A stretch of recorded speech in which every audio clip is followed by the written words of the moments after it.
I'm Heidi Bragg, and this is Life, Cancer, Etc.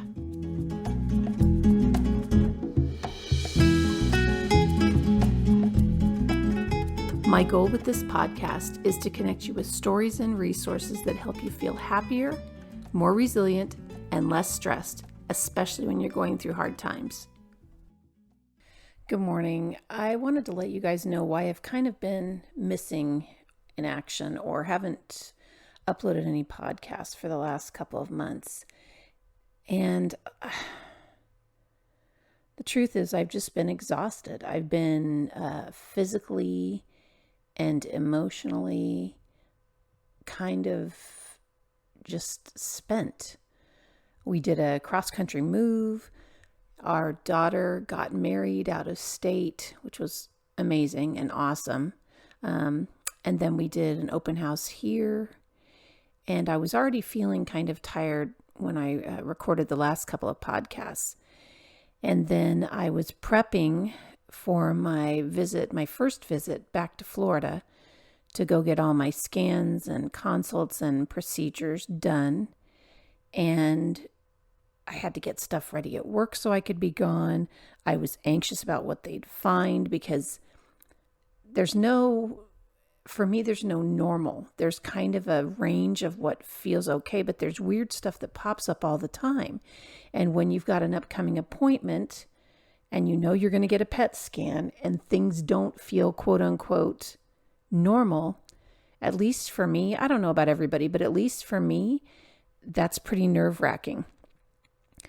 I also, after I got back, and I got great scans, and that was fabulous, and I felt so relieved. And it was amazing to sit in that room. I think it was actually, it was a different room this time, but be at the same facility where I'd gotten such life-altering, devastating news 3.5 years ago and have them say, your scans look great. And this is pretty amazing because sarcoma normally comes back in 6 to 8 months and you're 3.5 years out. So that was awesome. And I'm incredibly grateful for that. I had a longer post-op recovery this time than I normally do. I'm not quite sure why that is, but it's just taken a lot longer for my body to recover than it normally does.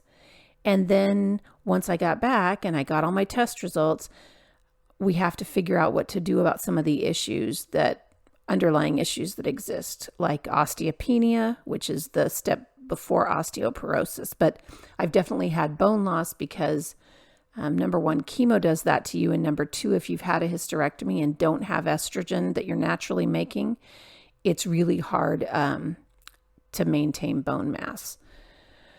So that was one of the things, or one of the major things I was working on. And then the week before I left, my youngest sister was diagnosed with invasive ductal carcinoma, grade 2.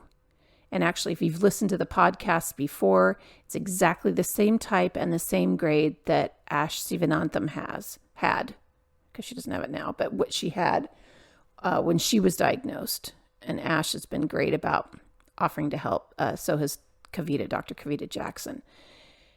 And so I'm sitting here being excited that my scans are clear and thinking about my sister and thinking about her husband who lost his first wife to cancer. And that was diagnosed when she was pregnant with their second child.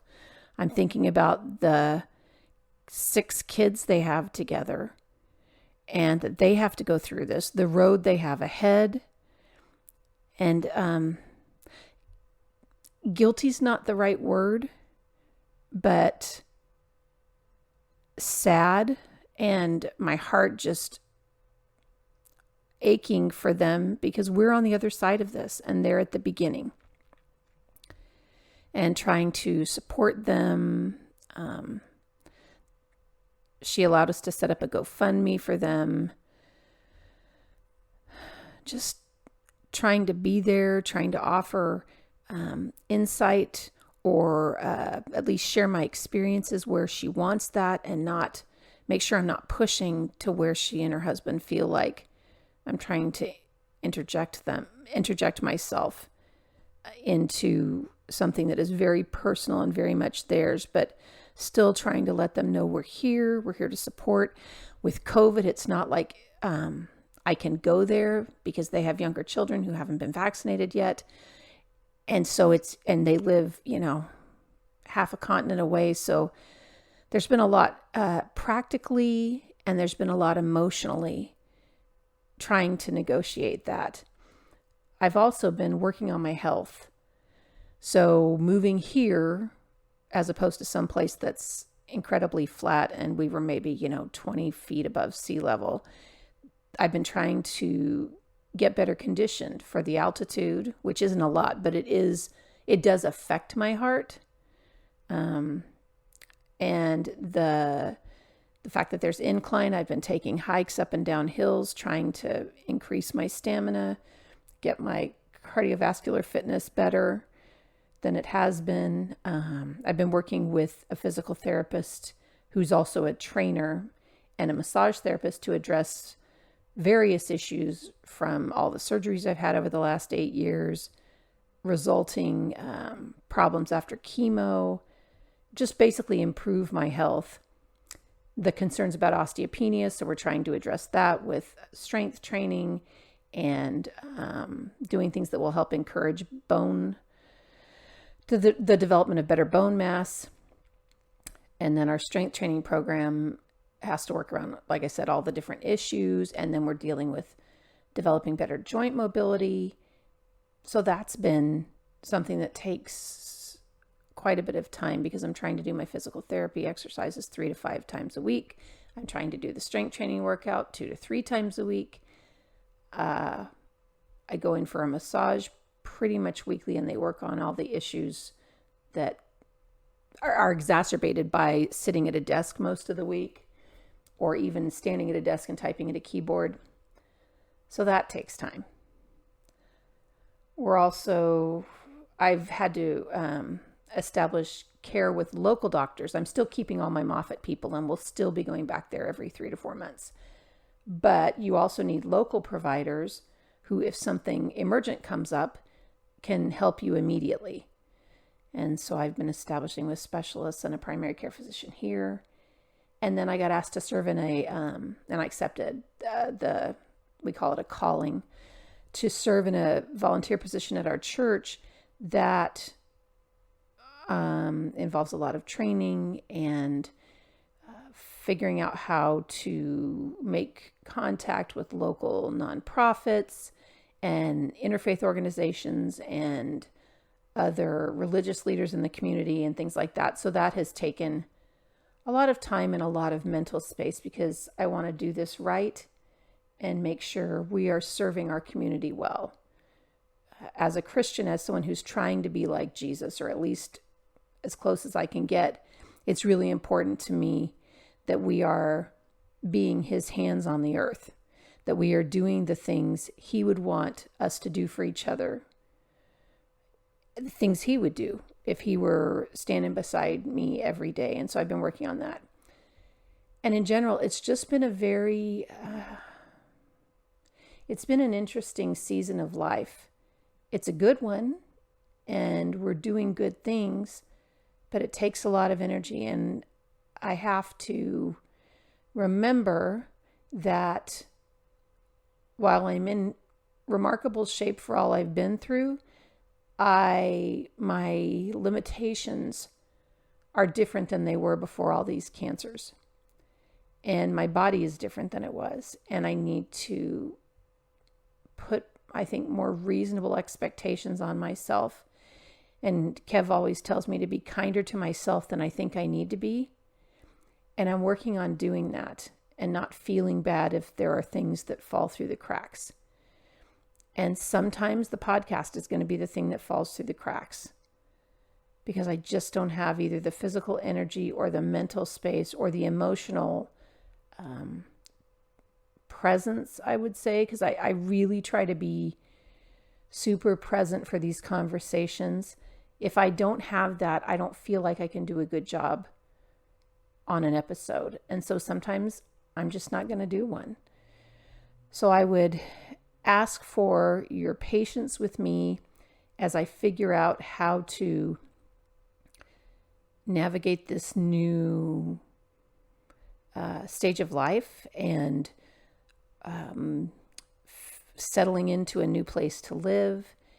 And I've committed to, over the next 6 months, really working diligently on getting in the best, I don't know if I can say the best physical shape I can be in, but the best physical shape I can reasonably maintain over the long haul. I think that's a better way to put it.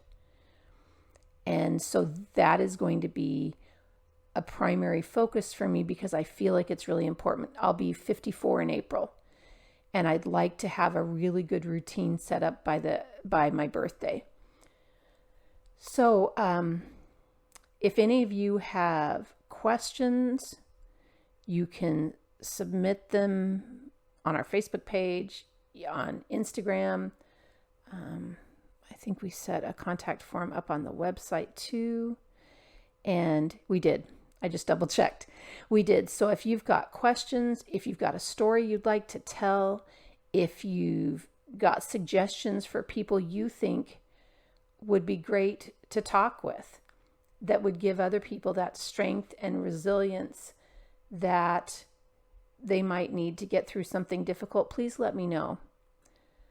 The website is lifecanceretc, all one word, .com. And there's the contact form you can see from the banner on the front page. So thanks for your patience. If you've gotten to the end of this, thanks for listening. And if you wouldn't mind, share with me some of the things that have made you take a step back, or situations that have made you reassess and reevaluate. I think I'd love to share those with people because I think it's helpful for all of us to understand that it's okay to take a break sometimes. It's okay to say, you know what? I can't do that right now. I'd love to help you, but I just can't do that right now. Kev always tells me, babe, no is a one-word sentence. You don't have to explain to everybody who asks you for something why you can't do something. If it's something that you really can't do, it's okay to just say no. Sorry, I can't do that at this time.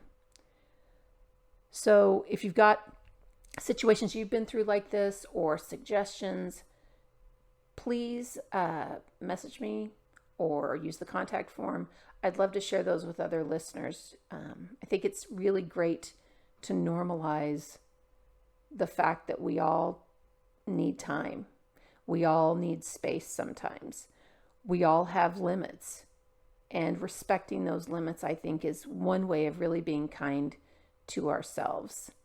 And respecting those limits in others is a way we help those around us. So I hope you have a really great week. And as you go around the world, please do something nice for somebody else. Count your blessings. And thanks again for listening.